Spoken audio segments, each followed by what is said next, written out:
everyone, my name is Allie and welcome to my channel.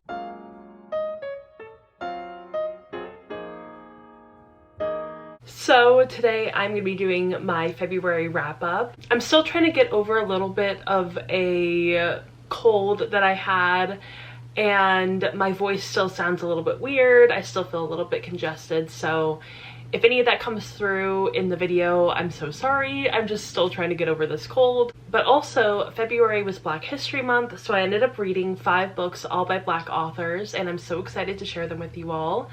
And I feel like we should just jump right in.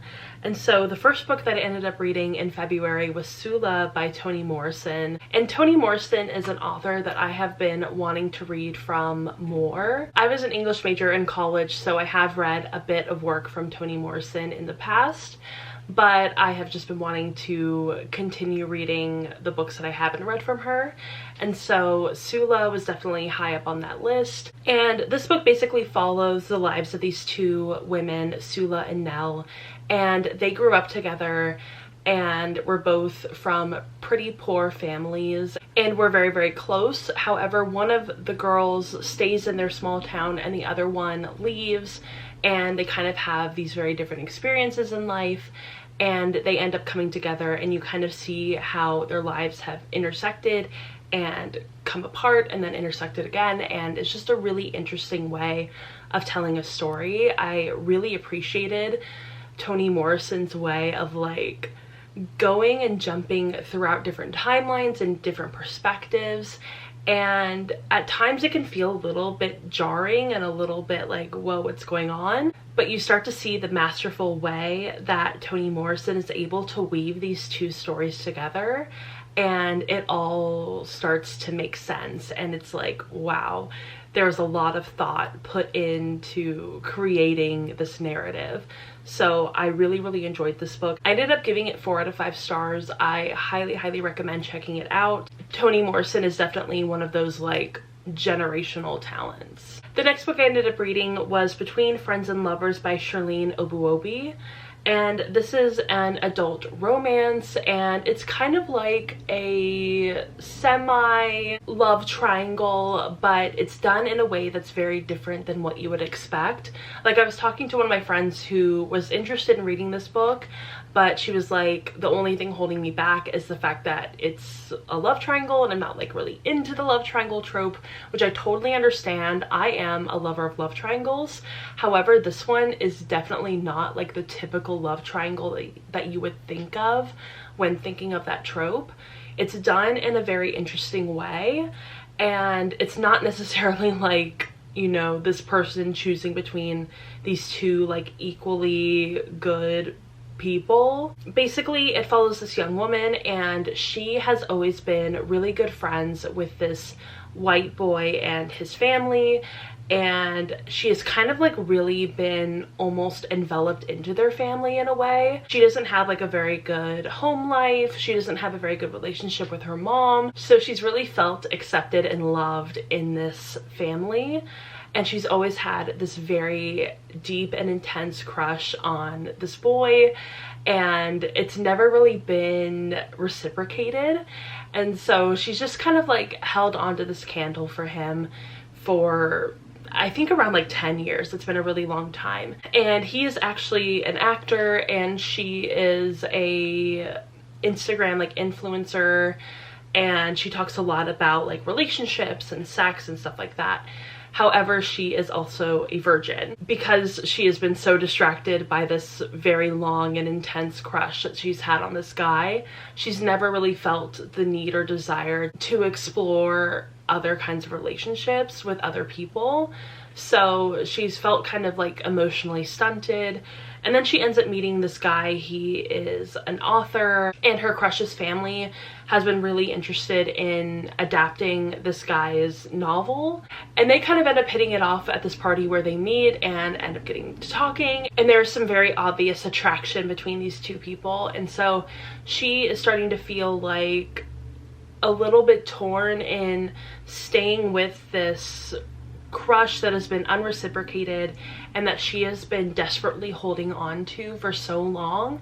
And this new relationship, this new person who is actually reciprocating her feelings and is wanting to explore a relationship with her. Like, she's very torn between these two things, and you kind of get to see the way that she navigates this, and I could feel a lot of what this main character was going through. I definitely could relate in some of these aspects, so I really enjoyed that part of this book, and I thought that it was well written. I really enjoyed the main character.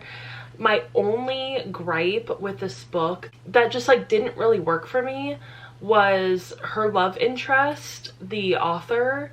I felt like he never really progressed through his characterization.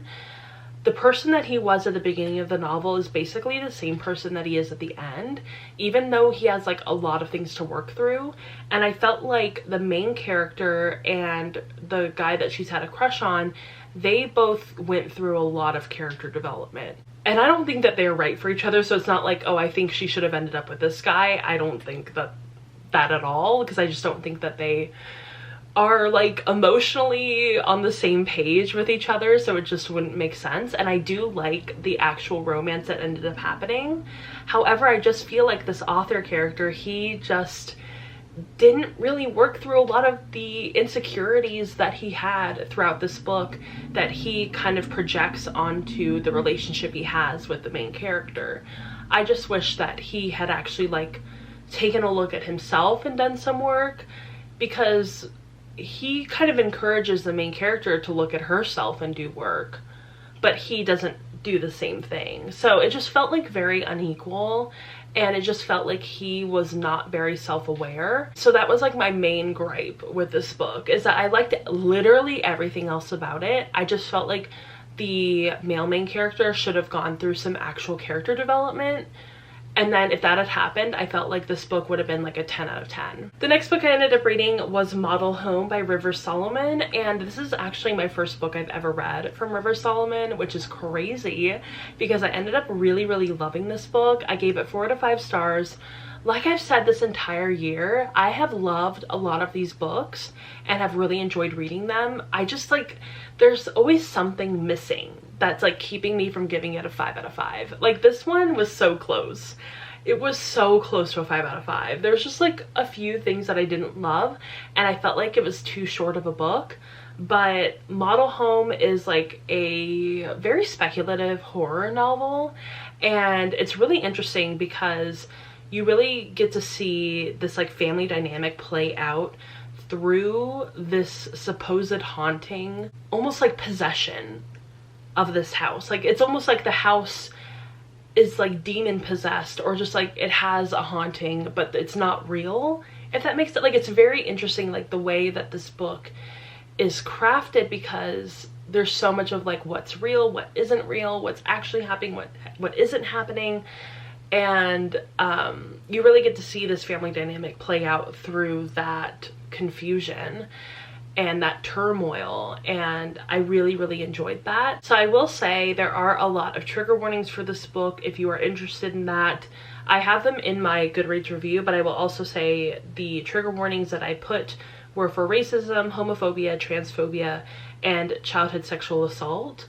So definitely keep those in mind if you are gonna jump into this book. I would definitely look into the things that happen, or at least read the synopsis. And I will also have my Goodreads review linked, because I do kind of like go into that, not in any sort of detail, but just like so you know. And I also said in my review that this would have been like an easy 5-star rating if the ending hadn't felt so rushed. I was really disappointed by that, because I felt like the entire novel was so incredible and so wonderfully created and written, and the narrative was so strong, and then you get to the ending and it's wrapped up in like a couple of pages, and you're like, wait, what happened? Like, there was so much potential to have an incredibly strong ending to this book, because it really deserved it. However, it just didn't happen that way. And I felt like the daughter character's perspective should have been a bit more fleshed out. If those two things had happened, this would have been an easy 5-star book, because it was so good. It was so interesting. I think it had a lot of really interesting things to say about racism, about the like suburban community and experience, especially as a Black person. And it also had a really different kind of perspective on hauntings and the way that childhood sexual assault and abuse and trauma can be sort of manifested into a haunting. Like it haunts not only your life, not only the lives of your family, but also the place where it happened, and like it lingers. And so I really appreciated this book. I think that it's extremely underrated because literally it has less than 5,000 ratings, and I'm like, more people should read this book. It's really good. And I think that despite the ending, it's well worth a read. The second to last book that I ended up reading was Make a Scene by Mimi Grace. This is an adult romance book. It was very short. It was actually way shorter than I thought it was going to be. It was only 230 pages long, and I was like, wow, that's quick. I ended up not rating this book, and I'm not even really sure what rating I would give it. It'd probably be around like a 3.5 star rating. I just felt very meh about it. It was fine. Like in my Goodreads review, I literally say it was cute, it was fine, nothing to write home about, the ending was way too rushed. I have been reading so many books lately where the ending is either really rushed or just like mediocre. And I'm like, why? Why are you gonna write this incredible book or like a really fun book or a really intriguing book, and then you get to the ending and you're just like, and everything worked out, the end? Like, why are we doing this? Like, I felt like in this book as well, like the entire book was kind of wrapped up in a page or two. Like it was just all like conveniently, everything works out in the end, everything's great, it's all fine, the end. I just felt like there should have been more. There should have been more substance to the ending. There should have been more of a conflict and more of like a hashing out of that conflict. Like I'm like, but I feel like sometimes I'll read books where the author feels very averse to conflict, where they're like very uncomfortable with writing conflict, and therefore they don't want to actually like dive deep into the cause of the conflict and work it out with their characters. They would rather just like state that there's a conflict, maybe have like something happen, and then it's just very easily resolved and everything's good, everything's fine. And I just want to say that as a reader, that doesn't make for a very exciting book, personally. Maybe if you are somebody who does not like conflict, does not like, I don't know, like that kind of like tension, maybe it's good for you, maybe you really enjoy it. But for me personally, not that I love conflict or not that I love tension or anything like that. I mean, I guess I kind of do. I have been told that when people read the things that I write, they're like, wow, you really like conflict, you really like angst, that kind of stuff. So maybe it's just me, maybe I'm the problem, but like when I read a book, I want there to be, and if there's going to be a conflict, I want there to be a conflict and I want it to actually matter. And I don't want it to just be resolved in like an, oops, this was a misunderstanding, glad we're good now. It's like, that's not fun for me personally. So that was my main issue with this book. I wouldn't really recommend it. I think it was fine. If you're interested in it, definitely pick it up if you want to. But it was just very meh. Like I don't really have any like strong feelings about it other than the fact that I felt like the conflict should have mattered more. And the very last book that I read was a nonfiction book, and that was Black in Blues: How a Color Tells the Story of My People by Imani Perry. And this one was actually my first 5-star book of the entire year. I was so excited. I ended up reading this book because I got an advanced listener's copy from NetGalley. So thank you to NetGalley and thank you to the publishers. But I have been trying to get through all of my arcs on NetGalley. So I ended up picking up this book as an audiobook and I really enjoyed it.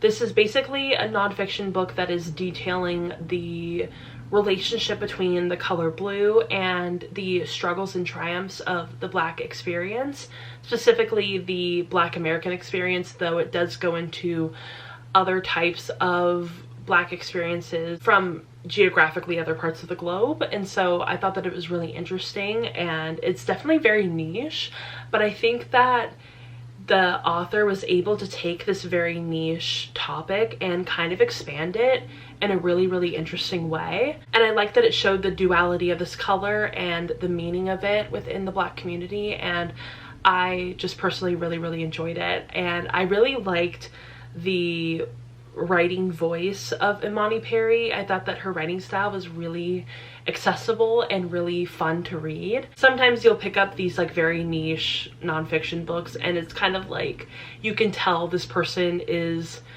taking like a very small topic and trying to expand on it, but just kind of repeating themselves over and over and over again. I've read so many nonfiction books like that where I just feel like they are saying the same thing in different ways and trying to write like a 300-page novel or a 300-page book by saying the same thing over and over again.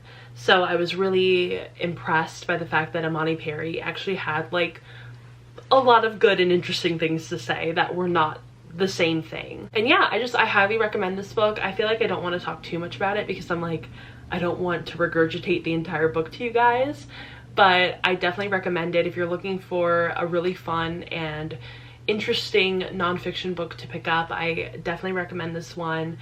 And yeah, I'm glad that it was my first 5-star book of the year. That felt really exciting. So yeah, I had a pretty good February. I didn't end up reading as many books as I thought I would. I ended up DNFing a lot of books in February, I will say. I had so many books that I wanted to read, but unfortunately I only ended up getting to 5 of them. But I'm hoping that March will be a little bit better. I'm glad that I finally got my first 5-star book out of the way. That feels really, really good.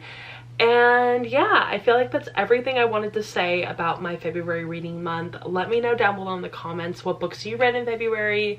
Let me know if you've read any of the books that I read and what you thought about them. And also, if you made it this far into the video, leave down below the blue heart emoji for my last book that I read. Yeah, if you enjoyed this video, go ahead and give it a thumbs up and subscribe to my channel. Also, go ahead and follow me on Instagram, Twitter, Goodreads, Storygraph, TikTok. All the links are down below, and I will see you all in my next video. Bye!